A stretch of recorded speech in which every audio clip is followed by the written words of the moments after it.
Good morning everyone. कैसे हैं आप लोग? मैं अक्षय वर्मा आपको रिपीटेड से related P Y Q question की प्रैक्टिस करा रहा हूँ। ठीक है, तो क्वेश्चन प्रैक्टिस हो रही पी वाई क्यू की यूपी टेट 2026 नंबर सिस्टम का आखिरी ये लास्ट इसकी क्लास है। ठीक है, मतलब इसके अंदर सारे पी वाई क्यू कवर करा दें। ठीक है, तो हम क्वेश्चन नंबर पे शुरू करते हैं। 26 पे आते हैं, तब 25 क्वेश्चन हो गए। ठीक है, अब बात करते हैं। क्वेश्चन है 3 की पावर 1989 में 7 का घात लेकर क्या शेष फल आएगा। ठीक है, तो सबसे पहले क्या करें, इसको लिखें 3 की पावर 1989 में 7 डिवाइड करें। तो ये देखो, ये 989 3 का मल्टीपल, पहले ये देखो कि 3 ये कितने का मल्टीपल बन जा रहा है इसका। तो अगर हम, क्योंकि 3 क्यों बन रहा है, क्योंकि हमें 7 के उसके पास भाग देना है। ठीक है, अब हम बात करते हैं 663 पर 3 का मल्टीप्लाई करो। तो 3 का 9, 6×3 = 18, 6×3 = 18, 19। ठीक, तो 9 9 19 आ रहा है। ठीक है, तो इसका मैंने मल्टीप्लाई किया, इसे करके यूज होता है। तो ये मेरे पास 3 और ये लिखा है 989। इसका मैं लिख सकता है 3 × 3 × 989, 989 नहीं, सॉरी, 663। इसका जब मल्टीप्लाई करो यही आएगा। ठीक है, अब ये देखो, ये मैंने जो किया है, तो ये देखो 3 की पावर 3 कितना होता है। 3 की पावर 3 होता है 3 × 3 × 3 27 होता है। मैंने यहाँ 27 ऐसे लिख दिया। 27 को कैसे लिख सकते हैं? अब 27 को हम देखो ऐसे लिख सकते हैं, 27 जो दिया इसको 20 + 7 लिख सकते हैं। जो 7 सब इसमें तो पूरा डिवाइड हो जाएगा। ठीक है, अब ये बच रहा है, ये 20/7। जब हम 20 का भाग, तो 7, 20 में 7 में देखो तो 7 में नहीं, 14। तो कितना शेष पर बचा? 6। तो इसका आंसर कितना है? 6। ठीक है, ये थोड़ा हार्ड है, तो थोड़ा समझा दीजिए। तीन का 1,989 7 से भाग देता है। ठीक है, तो कितना सिस्टम बचेगा? तो 3 का 7 को भाग दिया। तो ये देखो किसका मल्टीपल बन जा रहा है, 3 का मल्टीपल बन रहा है और डिवाइड होकर होगा, क्योंकि हमको 27 तक पहुँचना है। ठीक है, तो ये हमने देखा कि किसका बना 3 × 6 × 6 × 3। ठीक है, ये करके नॉर्मल लिख दिया, आंसर आता है। ठीक है, अब बात करते हैं प्रश्न नंबर 27। प्रश्न नंबर 27 कह रहा है 100 के समभाजकों की संख्या क्या होगी। मतलब कुछ चीज समभाजक है। ठीक है, अरे 100 में हम किस किस में भाग दे सकते हैं? 1 में भाग दे सकते हैं, 2 में भाग दे सकते हैं, 4 में भाग दे सकते हैं, 5 में भाग दे सकते हैं, 10 का भी भाग दे सकते हैं, 20 का भी भाग दे सकते हैं, 25 का भी दे सकते हैं, 50 का, 100। जैसे 1 का भाग देंगे तो 100 ही आएगा, 2 का भाग देंगे 50 आएगा, 4 का भाग देंगे 25 आएगा, 5 का भाग देंगे कितना आएगा? 20। 10 का भाग देंगे 10, 20 का भाग 5, 25 का भाग 4, 50 का भाग 2, 100 का भाग 1। इसमें पूछ रहा है समभाजक, ये भी इम्पोर्टेंट है। सर समभाजक लिखा है, इसमें पूछ रहा है समभाजक। समभाजक देखो 2 है, 4 है, 10 है, 20 है, 50 से 100 को कितनी, 1 2 3 4 5 6। इसका आंसर कितना आएगा? 6। ठीक है, समभाजक संख्या कितनी है? 6। अगला प्रश्न आते हैं। प्रश्न नंबर 28 लिखा हुआ है कि यदि 2300 पाउंड इक्वल टू 2 की पावर x इंटू 3 की पावर 5 इंटू 7 की पावर z है, तब x प्लस 5 प्लस जेड का मान क्या है? तो ये 18 क्वेश्चन होगा। ठीक है, मतलब ये कह रहा है कि जो फैक्टर हुआ है, जो हमें ऊपर जो पावर मिलेगी एक्स बाय जेड, 3 की पावर x, 2 की पावर x, 3 की पावर 5, 7 की पावर z में जो भी हमें पावर की वैल्यू मिलेगी, एक्स प्लस वाई जेड का मान क्या होगा। ठीक है, तो सबसे पहले 2300 का हमने फैक्टर कर लिया। 2300 का जब मैंने फैक्टर किया तो 2 का भाग दिया, तो 2 × 2, 2 × 2 तो 14, 2 छंग 12, फिर 2 से भाग दिया, 2 × 10, 2 × 16, 2 × 2 का 2 4, 2 9 18, 2 6 12, फिर 2 का भाग दिया 147, 3 6 12, 3 27, फिर 7 का भाग दिया, 7 7 4, 7 7 करेगा। ऐसे तो फैक्टर कितने? 1 2 3 4। तो 2 को मैंने 4 बार लिखा, 3 कितनी बार? 1 बार, और 7 को मैंने कितनी? 2 बार। अब जब इससे कंपेयर किया, तो मैंने एक्स का कंपेयर, तो एक्स कितनी बार आया? 4। वाई कितनी बार आया? 1। जेड कितनी बार आया? 2। तो x plus y plus z की वैल्यू कितने? एक्स की वैल्यू 4, वाई की वैल्यू 1, जेड की वैल्यू 2। तो इन संख्या को पूरा कितने? 4 + 1 कितने होगा? 7। तो इसका आंसर 7 है। 7 है क्या ऑप्शन में? हाँ, इसका आंसर 7 है। ठीक है, अब बात इजी है ना, इसका बस फैक्टर करना है, कंपेयर करना, आंसर आ जाएगा, तो कुछ नहीं। ठीक है, अब बात कर लेते हैं, इसकी बात कर लेते हैं। थोड़ा मतलब इजी क्वेश्चन है, लेकिन थोड़ा दिमाग लगाना है। ठीक है, यदि ए स्क्वायर, मतलब 1 की पावर स्क्वायर प्लस 2 की पावर स्क्वायर प्लस डेड 9 की स्क्वायर 285 हो, तो ब्रैकेट में 0.11 का होल स्क्वायर प्लस 0.22 का whole square divided by point 0.9 का होल स्क्वायर का मान दिया था। ठीक, 2018 क्वेश्चन आया। तो देखो सबसे पहले एक स्क्वायर में 285। अब देखो 11 लिखा, तो 0.11 को हम कैसे लिखते हैं, ऐसे लिख सकते हैं 0.22 कैसे, ऐसे। अब ये स्क्वायर है मेरे पास, ठीक है। तो सब में देखना 11 कॉमन आ रहा है, 11 दोनों पाए गए थे, फिर सब में कॉमन था 11। जैसे कि वो 0.1 मैंने 11/100 लिखा, तो 0.2 11/5/100 लिखा, तो 0.99 देखो सब में देखो 11 की पावर 100 स्क्वायर कॉमन आ रहा है सामने, ठीक है। 11 की पावर 100 स्क्वायर, देखो 11 दोनों 22 सामने। देखो अगर जैसे हमने यहाँ पे 11 लिखा है, यहाँ 12 लिखा है, यहाँ 22 लिखा है, यहाँ 33, देखो सब में कॉमन है 11 ना, तो बस तो ऐसे कर, ठीक। तो 11 की पावर जो स्क्वायर है बटे 100, तो इसमें क्या जो आ रहा है, सॉरी इसमें मल्टीप्लाई, ठीक है। जो आ रहा है 1 square 2 square divided 9 square, 1 square 2 square 9 square की वैल्यू पहले से की वैल्यू कितनी, 285, ठीक है। 285 11 का स्क्वायर किया, 11 इंटू 11 121, और 285/100 ये वैल्यू आएगी, चाहे मल्टीप्लाई करना चाहे कर सकते, इसलिए लिखा है जैसे यहाँ पे जब मल्टीप्लाई करेंगे, जैसे मल्टीप्लाई कीजिए गुणा ही कर लो ना 250, ईजी है क्योंकि समय वन लगा, ठीक है। 285, यहाँ पे 5 दूनी 10, 8 दूनी 16 17, 2 दूनी 4 2 दूनी 4 5, सॉरी फिर 2 का मल्टीप्लाई करो तो 582। अब देखो 5 8 7 5 12 14 8 5 8 6 14, देखो 3 पॉइंट इसमें 0 1 2 4 जगह 1 2 3 4, इसका आंसर तक गया, ठीक। प्रश्न नंबर 30 पे आ जाते हैं। कह रहा है कि अगर समान मनुष्य शरीर का तापमान 37 डिग्री सेंटीग्रेड है, ये होता ही है, ठीक है। अगर समान मनुष्य का तापमान कितना सेंटीग्रेड तो एक हो जैसे, अगर समान मनुष्य का तापमान 37 सेंटीग्रेड तो क्या था, तो फ़ारेनहाइट देखो वैल्यू निकालते हैं, तो इसका जो फार्मूला होता है C बटे 9/5 प्लस का 32 फ़ारेनहाइट, ये वैल्यू फार्मूला याद है, ठीक है। ये दोबारा लिख दे रहे फार्मूला। अगर हम किसी चीज़ फाइनाइट चाहिए तो C इंटू 9/5 प्लस का 32, बस ये वैल्यू याद रखना, क्योंकि फार्मूला याद होगा तभी कर पाऊँगा, ठीक है। अब मैं बात करता हूँ, इसने टेम्परेचर दे रखा है 37 इंटू 9/5, ठीक है। इसको मैंने मल्टीप्लाई किया फिर डिवाइड किया तो 66.2 आएगा। जैसे हमने यहाँ पे हमें 37 इंटू 9 तो 9 और 9 27 में 6 जोड़ो तो 33 आएगा, ठीक है, बटे 5 5 31 5 31 5 31, तो 0.6 आएगा, ठीक है। तभी आया तो 66 प्लस 98.6, तो इसका आंसर 98.6 आ रहा है, 98.6 आ रहा है। इसका आंसर ठिकाना बोलिए 3.4485, ठीक है। अब अगला क्वेश्चन दे, इजी क्वेश्चन है बहुत। लो जी, यदि 3 पेन 2 पैसे 4 रबड़ का में बाउंड होता है, ठीक है। मेरा 8 पेंसिल 16 रबड़ का में 68 रबड़ 24 का। इस क्वेश्चन की देखो, तीन पेंसिल 3 पेन 2 पेंसिल और 4 रबड़, देखो 8 पेंसिल और 16 रबड़, अगर मैं इसमें मेरा 4 का मल्टीप्लाई मिल जाए तो इसके बराबर मूल आ जाएगा मेरे, ठीक है।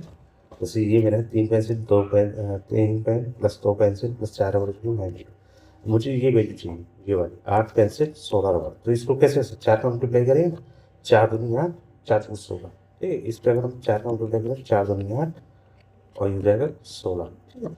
तो मैंने तभी 4 गुणा किया, तो दोनों पक्षों में 4 गुणा किया तो 4 4 4 की 12, 8 पेंसिल 4 दूनी 4 4 की 12 4 दूनी 8 और 4 चौबीस 16 रबड़, इसे 90/24 4 दूनी 8 9 36, ठीक है। अब देखो 8 पेंसिल और 16 रबड़ पहले ही मूल दे रखा है कितना 68 रुपये, मैंने यहाँ पे पहले ही दे रखा है, तो 12 पेन प्लस का 68 इसको 368, ठीक है। अब मैंने इसको यहाँ ले जाऊँगा माइनस हो जाएगा, ये होगा। अब देखो मुझे इसने पूछा 24 पेन, तो 12 पेन का मूल मेरा पहले निकल आया, 12 पेन का मूल कितना आया 300, अगर मैं उसका गुना कर दो 24 आ जाएगा, तो 24 पेन का मूल कितना आएगा 600, तो 600 ऑप्शन में है, ऑप्शन डी, ठीक। क्लियर है ना, इजी क्वेश्चन है, आई थिंक आप लोग क्लियर हो रहा होगा इस क्वेश्चन से, ठीक है। अब आ जाओ अगला क्वेश्चन, ये सिर्फ सॉल्व कीजिए, बहुत ईजी क्वेश्चन है, ठीक है। अब सरल देखो सॉल्व कीजिए, bracket minus no bracket close, minus का मतलब ब्रैकेट क्यों होता है, फिर ब्रैकेट माइनस का 8 क्लोज 10 का 24 डिवाइड बाई 13 बार लगा हुआ है, ठीक है। ये बार क्या होता है, अगर माइनस भी आएगा ना तो प्लस कर दूंगा कुछ नहीं, तो 13 में से 7 गया 6, 24 में 6 का डिवाइड दोगे तो 4, तो ये देखो वही किया इसमें 6 जब 24 4 माइनस 8 वाली माइनस का ये जो ये वाली माइनस का 8 प्लस का 4, यहाँ आ जाएगा माइनस का 4। देखो बाहर देख रहे हैं माइनस हो रही है, इससे इसका मल्टीप्लाई हो रहा है 10 का 4, तब यहाँ पे वैल्यू कितनी है 10 का 4, ठीक है क्लियर। तो ये माइनस 9 10 का 4 माइनस का 5, इसका आंसर कितना आ रहा माइनस का 5। बहुत ईजी है, बस ये बना ये अगर निशान नेगेटिव आएगा तो पॉजिटिव हो जाएगा, बाकी सब वही प्रोसेस होता है बॉर्ड मास वाला, ठीक है। पहले हम ब्रैकेट बोलेंगे, इसके बाद का गुणा करेंगे, इसके बाद डिवाइड करेंगे, इसके बाद गुणा करेंगे, फिर इसके बाद तो एक बार को सब्ट्रैक्ट प्लस मास। अब देखिए बहुत रिपीटेड क्वेश्चन है, यदि दो संख्याओं का अंतर, यदि दो संख्याओं का अंतर कौन सा 5 और 36 में क्या रखा है, तो एक दो संख्याओं का अंतर, माना कि दो संख्या एक और तथा उनका अंतर a माइनस का b बराबर 5, उनका गुणनफल कितना है 36, फिर इनका व्युत्क्रम होता है, हम इसका व्युत्क्रम तो a बटे a हो जाएगा, इसका व्युत्क्रम करो a बटे b हो जाएगा, इसका डिफरेंस कर लो b माइनस का 1 बटे b माइनस का 1 बटे a, ये b माइनस का b, तो a की वैल्यू थी 5 और a की वैल्यू 36, a माइनस b की वैल्यू 5, a की वैल्यू 36, क्लियर। इसका आंसर कितना है 5 बटे 36।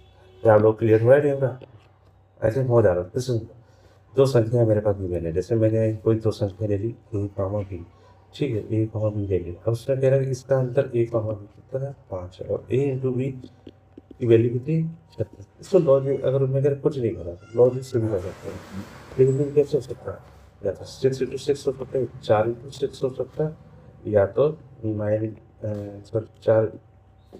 इंटू 4 हो सकता है, ठीक है। अब जब इसका अंतर कितना है 5 होगा और इसका मतलब 5 से ही मुझे इसका व्युत्क्रम करना है, इसका व्युत्क्रम क्या होगा ए का जो है ए का होगा व्युत्क्रम ए से होगा, बस इसका डिफरेंस करोगे मैंने, ठीक है क्लियर। हमारा क्वेश्चन नंबर 34, घटे में होते 8 से भाग होने वाली संख्या है, तो 8 से भाग होने वाली संख्या दी गई है, ठीक है, हमको नहीं पता कि इसमें कौन सी सबसे ईजी रूल बता रहे 8 से विभाजित तक नहीं पता किस संख्या के अंतिम, ये कह सकते किस संख्या के जो अंतिम 3 अंक होते हैं 8 से विभाज्य होने चाहिए, जैसे मेरे पास 1 1 9 8 2, तो इसके 3 संख्या है, तो ये 8 के टेबल से डिवाइड होती है, तभी वो 8 में बचता नहीं नंबर, बस इतना सीधा रखो 3 नंबर होना चाहिए लास्ट, ठीक है। ये भूल जाओ टैली का, ठीक है। 5224 में देखो हमने भाग दिया 8 का, तो ये 30 बार चला जा रहा है, तो ये है, और 5220 में दिया तो इसमें शेषफल बच रहा है, जिसमें शेषफल कितना बच रहा है 4.5 शेषफल बच रहा है, तो देखो ये नहीं हुआ। फिर 9728 में हमने 8 का बैठते तो ये 16 बार चला गया, तो ये हो जा रहा है, और 9724 में दे रहा है तो इसमें शेषफल 4 चला, तो अतः इनमें से ऑप्शन करना किस में होगा, एक तो ये हो रहा है एक ही, तो लास्ट में 3 डिजिट देखो डिवाइड हुआ रहता है, तो उस पर सीधे कैंसिल होता है, इसका आंसर कितना ऑप्शन बी, तो ऑप्शन बी पे ऑप्शन से ये एक बार, ठीक है। अब अगर ये कह रहे हैं गुणनखंड में इकाई का क्या होगा, अरे बहुत ही क्वेश्चन दे दिया इससे देखा हुआ, एक गुणनखंड दिया है क्या 2153 बराबर 167 में इकाई का अंक क्या होगा, तो 2153 में 3 देखो सबसे पहले 3 देखा रहता है, इसमें देखो 7, तो मैंने क्या बताया था 3 का हो तो 3 की पावर 1 3 होता है, 3 का तो होता है 9 होता है, 3 की पावर 3 होता है 27 होता है, 3 की पावर 4 होता है 81 होता है, 3 की पावर 5 होता है 243, देखो यहाँ रिपीट होगा, तभी मैं इसमें 4 का भाग दूंगा 167 में 3 4 के डिवाइड देंगे 4 को 16 4 के तो 4 एकम 4 तो 41 10 तो इसको कितना बच रहा है 3 बच रहा, 3 की पावर 3 में 27, तो इसका अंतिम क्या होगा 7, क्लियर होगा नहीं कर रहा था। इसमें क्या करते हैं जो 3 का जब भी जब हम इकाई में 3 है तो यानी कि 67 4 बार रिपीट होगा, तो इसमें 4 का डिवाइड दे देंगे, जो शेषफल बचेगा जब 3 होने तो उसी का गुणा करके फिर लास्ट डिजिट है हिसाब, क्लियर। क्वेश्चन नंबर ये बहुत ईजी क्वेश्चन, ठीक है, समझाता इसको। कह रहा है कि से कौन सा सही होगा 20 में, हाँ, कहते एक भाग संख्या विषम हो सकती है, हाँ हो सकती है भाग संख्या, 125 हो सकती है, 9 हो सकती है, 27 हो सकती है। जैसे 5 इंटू 5 9, 3 इंटू 3 ये हो जाएगा, 3 इंटू 9 हो जाएगा। ये सही है। तो कोई भी सम संख्या अभाज्य संख्या उसमें दो सबसे छोटी अभाज्य संख्या है, इसलिए ऑप्शन गलत हो जाएगा। दो अभाज्य संख्या का योगफल सदैव अभाज्य होगा। अच्छा, दो हो गए और 3 हो गए, तो कितना है? 2 3 5। ऑप्शन नंबर 2 सदैव, अगर 3 और प्लस 5 सदैव तो नहीं होगा 8, इसलिए कैंसिल करो समीकरण। सबसे छोटी अभाज्य संख्या 1, सबसे छोटी अभाज्य संख्या 2 है। तीन ऑप्शन गलत हो सकता है। ठीक है, अब आ जाओ अगला क्वेश्चन, प्रश्न नंबर 37। इसका ऑप्शन क्या है? Option number A. प्रश्न नंबर 37 कह रहे हैं मझला कोष्ठक है 2 की पावर माइनस एक मझला कोष्ठक माइनस एक के सलीकरण क्या संख्या प्राप्त हो। ठीक है, अब आज हिस्सा में 2 का गुणा। ठीक है, अब देखो ये मेरे सामने ये लिखा हुआ है, 2 ऐसे करके सॉरी, इसको हम मान लें 2 की पावर माइनस एक, ऐसे करके लिखा है। इसको हम ऐसे लिख सकते हैं, बताता हूँ, लोगों को बताता हूँ इस चीज़ को। इसलिए 2 की पावर माइनस का एक, इसको हम ऐसे लिख सकते हैं ना, a बटे 2। और मैंने अगर इसके ऊपर भी पावर चढ़ा दी फिर से माइनस का एक, तो क्या हो जाएगा? पलट के 2 लिख जाए, बस, और कुछ नहीं। तो वही इसमें हुआ कि जैसे ये हुआ इसको पलट के लिख दिया तो प्लस का। अब खुद बताओ, कुछ चीज़ें पूछ रहा हूँ तुम। 2 क्या है? तो एक अभाज्य संख्या भी है, सबसे छोटी सम संख्या भी है, और 2 का गुणा। इसमें देखो अभाज्य भी है, 2 का गुणा भी सम संख्या। तो इसका ऑप्शन कौन सा सी होगा? A B C. इसका आंसर क्या है? सी। क्लियर है ना इस क्वेश्चन? बहुत ईजी है। बस ऐसी अगर कोई संख्या जैसे ये है और माइनस का ए लिखा और ब्रैकेट क्लोज कर दिया मैंने, तो ए बटे ए हो जाएगा। वही चीज़ मैंने ऐसे लिखा है। ठीक है, अब आ जाओ। कह रहा है कि प्रश्न नंबर 38 है। ठीक है, कह रहा है कि यदि 2160 3 की पावर ए 3 की पावर बी 5 की पावर सी में मल्टीपल हुआ है। ठीक है, तो 3 की पावर ए इंटू 2 की पावर माइनस बी 5 की पावर माइनस सी का मान कैसे? बहुत ईजी क्वेश्चन है। अभी मल्टीपल वालों को क्वेश्चन किया है। ठीक है, क्यों अगर 2160 में मल्टीप्लाई वो बोले फैक्टर 2 का किया, 2160 को 1080 आ जाए, फिर 2 का 540, फिर 2 का 270, 3 का दिया तो 145, 3 का दिया 15, 3 का दिया 5। अब तो 2 कितनी बार है? 1 2 3 4। देखो ये हुआ ना लास्ट के टाइम, तो इसलिए मैं बता रहा हूँ। ठीक, तो 2 की पावर कितनी? 1 2 3 4। 2 की पावर चाहे 3 कितने? 1 2 3 3 5 की पावर 3, तो 2 की पावर 3 की 5। अब सोचो 2 की पावर ए में ए की पावर 4, बी की पावर 3, सी की पावर 1 है। ठीक है, ए की वैल्यू कितनी है? लिख दे, ए की वैल्यू 4, बी की वैल्यू 3, सी की वैल्यू 1। अब उसने मुझसे एक चीज़ बोली, जो क्वेश्चन बोली 3 पावर है 4, और 2 की पावर माइनस कर 2 की पावर माइनस कर 3, और 5 की पावर माइनस। अब देखो माइनस नीचे आ रहा है ना, ये 3 की पावर 4 देता क्या? 3 गुणे 3 गुणे 3 गुणे 3, 3 की पावर 9, 27, 81, और 2 की पावर 3 8 और 40। ठीक, तो इसका आंसर कितना आ रहा है? 81 बटे 4। प्रश्न नंबर 39 सबसे इजी क्वेश्चन और आखिरी क्वेश्चन। ठीक है, अब देखो बात ये कर रहा है कि जेड का मान ज्ञात कीजिए यदि संख्या 41 4 1 7 जेड 8 9 से विभाजित। 9 से विभाजक नियम क्या होगा? सभी अंकों को 9 से विभाग कौन रखें? सबसे बड़ा रूल है 9 का विभाजक है कि जितने भी अंक हम जोड़ दें, ये मैंने जोड़ा तो 9 का टेबल होना चाहिए, नहीं 3 का टेबल यूज कर, 3 का टेबल नहीं, 9 का टेबल होना चाहिए। ठीक है, मैंने इसको जोड़ा तो 4 1 7 जेड 4 में 1 जोड़ा 5, 5 में 7 जोड़ा 12, 12 में 8 जोड़ा 20 जेड। तो इसमें कितना जोड़ेंगे? 9 से डिवाइड होगा 27 आ रहा है, 9 में 7 पार हो गया, 20 में जेड में कितना जोड़ा? 7 जोड़े, इसका आंसर भी 7 है। ठीक है, हम लोगों ने ये 2020 तक के सारे पीवाईक्यू नंबर सिस्टम के कंप्लीट कर दिए। ठीक है, नंबर सिस्टम 2020 तक के नंबर सिस्टम कंप्लीट हो गया। अब हम लोग एलसीएम करेंगे। ठीक, कंप्लीट हो गए 20। ठीक है, 2020 तक। और अपने डाउट बताइएगा, और समझ में ना है तो वो क्वेश्चन बता दीजिए कौन से लिखा हो रहा है, मैं आप लोगों को टेलीग्राम पे बता दूंगा। और इजी क्वेश्चन है, थोड़ा देख लीजिएगा। और ठीक बात सर, जय हिंद।